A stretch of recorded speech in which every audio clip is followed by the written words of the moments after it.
오늘도 주 안에서 승리하신 줄로 믿습니다. 오늘은 출애굽기 7장 1절로 7절 말씀을 본문으로 해서 함께 은혜를 나누려고 합니다. 모세는 40대 때 민족 구원이라고 하는 큰 꿈을 가지고 있었습니다. 그래서 애굽 사람을 죽인 사건을 계기로 자신이 잘못 생각하고 있다는 것을 깨닫게 되죠. 그래서 하나님의 일은 하나님께서 주도하는 것이지 하나님의 도우심과 인도하심 없이 나의 힘과 지혜와 노력으로만 이루어지는 것은 아니라는 것을 이 모세를 통해서 우리가 깨달을 수가 있습니다. 또 더 나아가서 모세는 이스라엘의 구원이 하나님께서 가지신 계획과 일정표대로 진행될 것이라고 하는 사실을 알게 되었습니다. 그래서 모세는 그 모든 깨달음을 믿음으로 받아들이고 모든 것을 내려놓은 채 애굽을 떠나서 미디안 땅으로 가게 되는 것이죠. 그래서 이후에 모세는 미디안 제사장 이도르의 딸과 결혼하여서 무려 40년 동안 목자로 살았습니다. 그 세월은 모세로 하여금 자신이 애굽의 왕자였다고 하는 사실도 그리고 이스라엘의 구원을 위해서 나섰다는 사실도 다 잊게 할 만큼 그렇게 긴 세월이었습니다. 하지만 모세를 이스라엘을 구원할 지도자로 택하신 분은 하나님이셨습니다. 그래서 하나님은 모세를 잊지 아니하시죠. 모세가 80세가 된 어느 날 하나님께서 모세를 호렙산으로 부르시고서 이스라엘을 애굽에서 이끌어낼 지도자가 되게 하시는 그러한 사건을 보게 됩니다. 그리고 이후로 모세는 믿음으로 출애굽을 이끌었던 그 과정에서 바로 모세가 보인 믿음을 우리가 오늘 본문 말씀을 통하여서 우리가 발견할 수가 있게 됩니다. 그 과정을 보면은 첫째는 모세는 믿음으로 바로 앞에 섰다라고 하는 사실을 우리가 발견할 수가 있게 됩니다.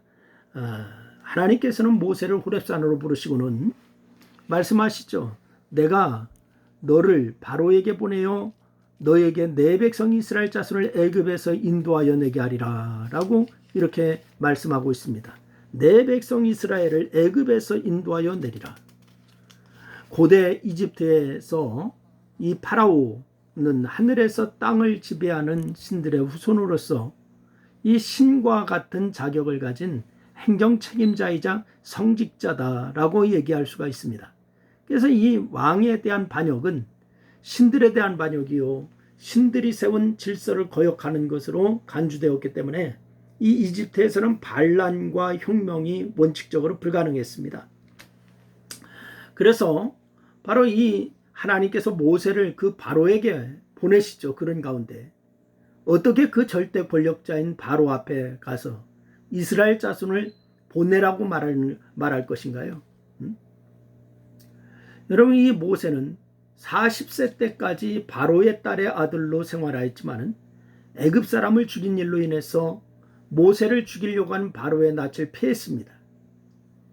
그 후로 물론 그 당시 모세를 죽이려고 했던 바로가 죽었고 그 후로 40년이라고 하는 긴 세월이 흘렀지만 모세로서는 바로 앞에 선다고 하는 것이 여전히 어렵고 힘든 일이었어요. 하지만 모세는 그 바로에게 가서 담대하게 얘기하죠. 내 백성을 보내라. 이 말을 합니다. 내 백성을 보내라. 하나님의 말씀을 전한 거예요. 당장 죽을 수도 있는데 무엇이 모세로 하여금 바로 앞에 서게 했을까요?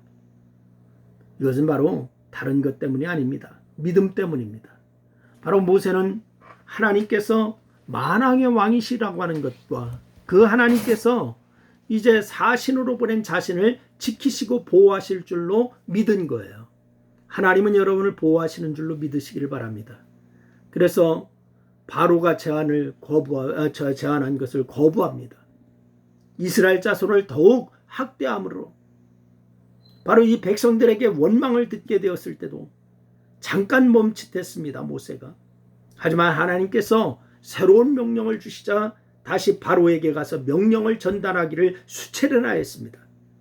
흑암의 재앙 후에는 바로로부터 내가 내 얼굴을 보는 날에는 죽으리라 협박도 받아요. 모세, 너 다시 한 번만 와봐라. 너 그때는 가만 안 둬. 너는 그때는 죽어. 이렇게 얘기하는 거죠.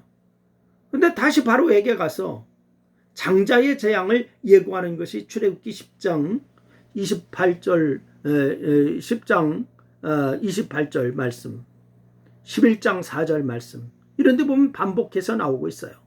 이런 믿음이 없었다면 결코 바로 앞에 나가지 못했을 거예요. 혹시 가야 하는 자리인데 두렵고 무서워서 가지 못하는 것이 있습니까, 여러분? 여러분, 믿음을 점검하시고 하나님이 명령하시고 하나님이 말씀하시는 거라면 우리는 담대히 믿음으로 나갈 수 있는 역사가 있기를 주의 이름으로 축원합니다. 두 번째는 모세는 믿음으로 10가지의 기적을 행했어요. 여러분, 출애굽 과정에서 10가지 재앙을 포함한 여러 가지 기적들은 매우 인상적인 장면들이지 않습니까? 바로 앞에 처음 섰을 때에 지팡이가 뱀이 되는 기적 있었어요. 물이 피로 변하는 기적 있었어요.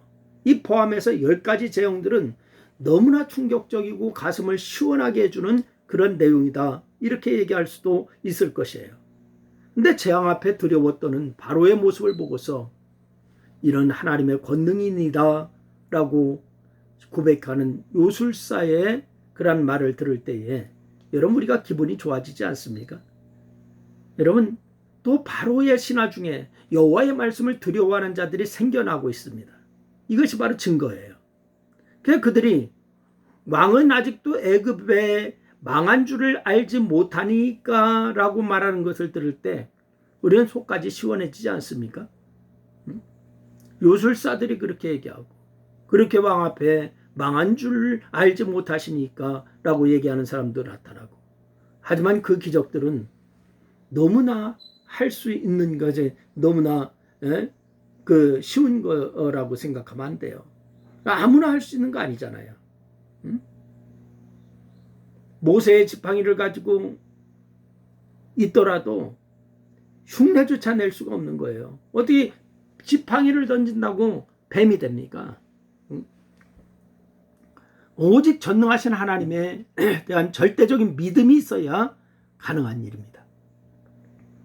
그런 점에서 볼 때 모세는 큰 믿음을 소유한 자였고, 바로를 비롯한 수많은 신하들 앞에서 그 믿음을 말과 행동을 표현한 신앙인이었어요. 여러분, 물론 그도 처음에는 뭐라고 하죠? 출애굽기 3장 11절 말씀해 보니까 내가 누구이기에 바로에게 가고 이스라엘 자손을 애굽에서 인도하여 내리니까 하나님이 가라고 할 때 그렇게 얘기했어요. 자신의 부족함을 드러냈어요. 하지만 하나님의 말씀을 듣는 가운데 바로 이 믿음이 생겼습니다. 받은 소명에 순종하는 그런 가운데 자충우돌하면서 하나님의 은혜로 그 믿음을 자라갔습니다. 오늘 말씀을 듣고 여러분 감동된 대로 하나님 앞에 헌신하시고 성령의 인도함을 받는 가운데 보다 더 깊은 믿음의 사람들로 여러분 무뚝 설 수 있기를 주의 이름으로 축원합니다. 하나님의 말씀을 믿으시길 바랍니다. 하나님의 말씀을 앞장 세우시기를 바랍니다.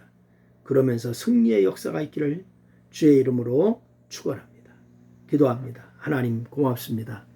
우리에게 믿음이 있게 하여 주시고 믿음으로 전진하는 자들 되게 도와 주시옵소서. 예수님의 이름으로 기도드리옵나이다. 아멘. 감사합니다.